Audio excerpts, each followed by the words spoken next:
अस्सलाम वालेकुम, hello and welcome to sports room. मैं हूं आपका मेजबान नजीबुल हसनैन। और नाजरीन, एक ऐसा टेस्ट मैच जो किसी तरफ जाता हुआ दिखाई नहीं दे रहा, उस टेस्ट मैच में कामयाबी हासिल की सिर्फ अपने ब्रेव डिसीजंस की वजह से बेन स्टोक्स और उनकी टीम ने। और इसका जितना क्रेडिट उनको और कोच ब्रेंडन मैकलम को दिया जाए वो कम है। मेरे हिसाब से अगर दुनिया का कोई भी कप्तान होता तो वो इतने कम रन की लीड लेने के बाद एक पूरे दिन के साथ डिक्लेयर ना करता।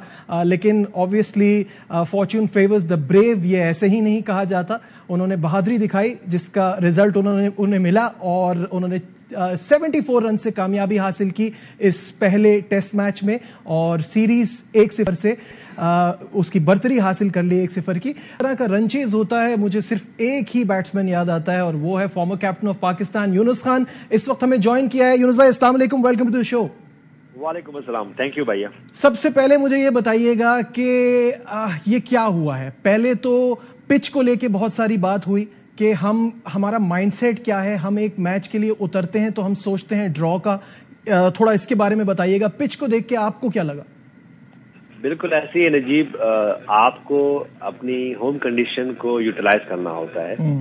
अगर हम पाकिस्तान की टीम की बात करें तो हमारे पास ऐसा नहीं है कि हम ये समझें कि हम अगर बिल्कुल फ्लैट लो बाउंस पिच बना देंगे तो हम उसमें फायदा होगा। देखें, ऐसे पिचेस पे किसी को फायदा होना नहीं है।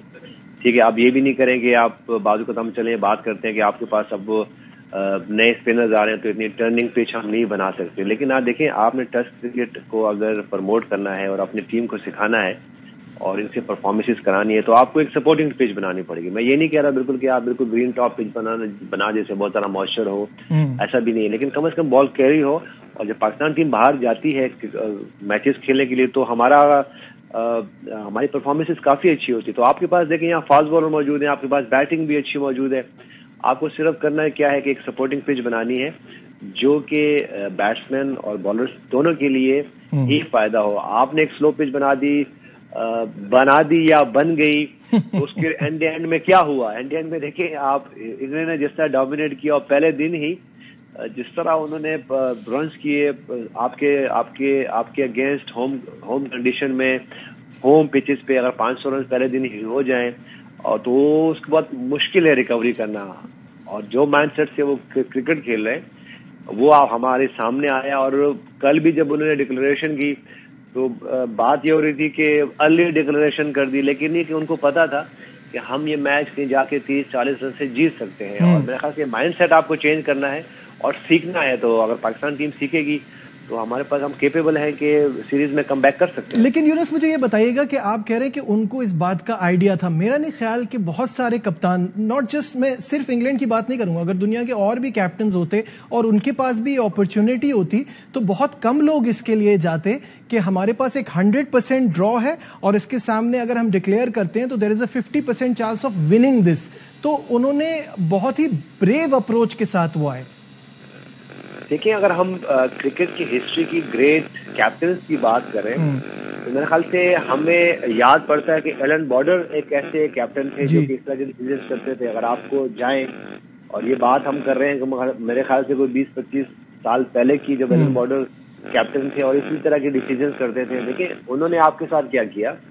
अगर मैं बेन स्टोक्स की बात करूं और खास तौर पे उनकी मैनेजमेंट की बात करूं तो आपने देखा कि चाहे उनका बॉलिंग कोच आ रहा है, उनका बैटिंग कोच आ रहा है, उनका प्रेस में कोई भी प्लेयर आ रहा है तो वो यही बात कर रहे हैं कि देखिए, हमने ये टेस्ट मैच जैसा भी पाकिस्तान टीम खेल रही है हमने विन के लिए जाना है। बिल्कुल ऐसे ही। और बिल्कुल ऐसे। अभी कॉलिन वुड ने खास से कल या परसों बात की है या आज बात की है कि उन्होंने कहा कि हमें कोई ऐसा डर नहीं है कि हम टेस्ट मैच हार जाएंगे। देखिए, ये माइंडसेट है आपके पास। देखिए, उन्होंने एक अपॉर्चुनिटी क्रिएट की जो पहला दिन जिस तरह उनकी बैटिंग हुई, वहां से जब आपके पास अगर मैं बात करूं तो अगर 500 रन आप करते हो पहले दिन ही और लगभग 400-450 रन आपके पहले दिन ही अगर करीब हो जाए तो इसका मतलब है कि आपने एक सेशन पहले ही के रन कर लिए हैं। बिल्कुल ऐसे। तो उन्होंने जिस तरह आके 650-700 रन आपको करके दिए, वो जो इतने रन अगर आपने नॉर्मल टेस्ट मैच की बात करूं जहां पे पिच थोड़ी स्लो हो, पहला दिन हो, तो अमूमन पहले दिन आपको पता है कि ग्राउंड में भी पानी होता है, आउटफील्ड भी थोड़ी सी गीली होती है, क्योंकि वो 4-5 दिन के लिए मैच चलना होता है, तो ग्राउंड में सोचते हैं कि थोड़ा सा पिच पे नहीं बल्कि ग्राउंड पे थोड़ा मॉइस्चर हो, ताकि अगले दिन आगे जाके ग्रेजुअली, क्योंकि इतना टाइम मिलता नहीं है पानी देने का, तो पहले दिन हम नॉर्मली बहुत कम रन बनते हैं। लेकिन जिस तरह उन्होंने 2 सेशन के रन पहले दिन ही कर लिए और उन्होंने वो 2 सेशन निकाल लिए, और फिर जिस तरह उन्होंने ये ब्रेव डिसीजन कल किया, और मैंने देखा कि अमेजिंग था। मेरे जन में यही था कि मेरे ख्याल से कोई 20-25 रन से मैच जीतना चाहिए टीम इंग्लैंड को, लेकिन अमेजिंग है कि जिस तरह उनकी। अच्छा, दूसरी चीज आपने उनके माइंडसेट की बात की यूनुस, लेकिन पाकिस्तान आज सुबह में जिस तरह से स्लो खेल रहा था, पूरा दिन पड़ा हुआ था, we can't go for a draw as well. हमें भी या तो जीतना था या इस मैच में हारना था। रिजल्ट जो है वो ड्रॉ की तरफ जाना बेइंतहा मुश्किल था, तो सुबह हम इतना स्लो क्यों खेल रहे थे? नहीं, ड्रॉ तो हो ही नहीं सकता था ना। आप देखिए आपके पास जिस तरह उन्होंने कल जो जिस तरह डिक्लेरेशन किए, उस वक्त भी काफी ओवर्स थे मेरे ख्याल से। अगर मैं कल की मैं थोड़ा मिस कर रहा हूँ, कल मैं थोड़ा सा फॉलो नहीं कर सका, मेरे ख्याल से 15 के करीब ओवर थे, 15 से ऊपर ओवर्स थे उन्होंने आपको खिलाए हैं। अच्छा जी, अगर बात कैप्टन क्या करते हैं कि वो आके जाके लास्ट 7-8 ओवर देते हैं जी, ताकि और, लेकिन उन्होंने आपको 15-20 ओवर दिए, तो इसका मतलब ये था कि उनके पास ये जहन में था कि अभी एक और नया बॉल हमने लेना है। और जिस तरह नया बॉल आया, और मेरे ख्याल से भी अभी आधे घंटे 45 मिनट पहले हमारी यही बात हो रही थी कि जिस वक्त बात हो रही थी कि पाकिस्तान मैच जीत जाएगा, तो आपसे ही बात हो रही थी कि अगर नया बॉल बहुत क्रूशियल है, नया बॉल पे ये ना हो कि एक आधा आउट हो और उसके बाद आप जो है मैच हार जाओ। एक टाइम पे कंडीशन ऐसी थी कि पाकिस्तान टीम में मैच जीत सकती थी। तो मेरे ख्याल से देखिए माइंड सेट है, वो पूरी कैलकुलेशन से आए, पूरे एक प्लान से आए, और फिर जिस तरह उन्होंने अपॉर्चुनिटी क्रिएट की, एंगल देखिए, जब आपके पास स्लो पिच होती है, आपके पास पिच में कोई जान नहीं हो, तो फिर आपको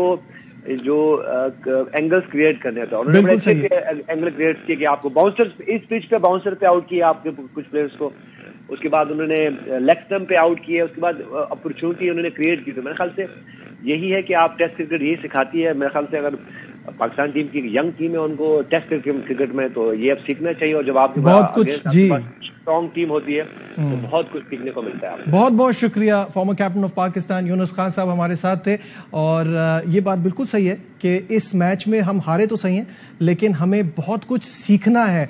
यहाँ जिस तरह से कप्तानी की है बेन स्टोक्स ने, उससे भी बहुत कुछ सीखना है। बाबर आजम का इस मैच के बाद क्या कहना था, आइए आपको वो दिखाते हैं। Not up to the mark after the 600, so we have a plan to exit our plans and try to first inning and try to have up the score. Second inning we have a golden chance to win this test match, but session by session we have lost wickets, so that's why I lose the match. Our bowling lineup is young, but unfortunately Haris Rauf injured in first innings. That cost us a little bit difficult because of you think differently, and then opponent scored like 7 an hour and 6 an hour, so we plan to restrict our plans, but I think credit to all the team, England teams, we have a lose wickets and we are not building partnership in the end, that's why we are losing. जी, ये थे बाबर आजम, और इस शिकस्त के बाद अपना view share कर रहे थे। यहाँ लेते हैं एक छोटा सा कमर्शियल ब्रेक से वापस आएंगे और बात होगी फुटबॉल वर्ल्ड कप के हवाले से। कहीं मत जाइएगा, विल बी राइट बैक।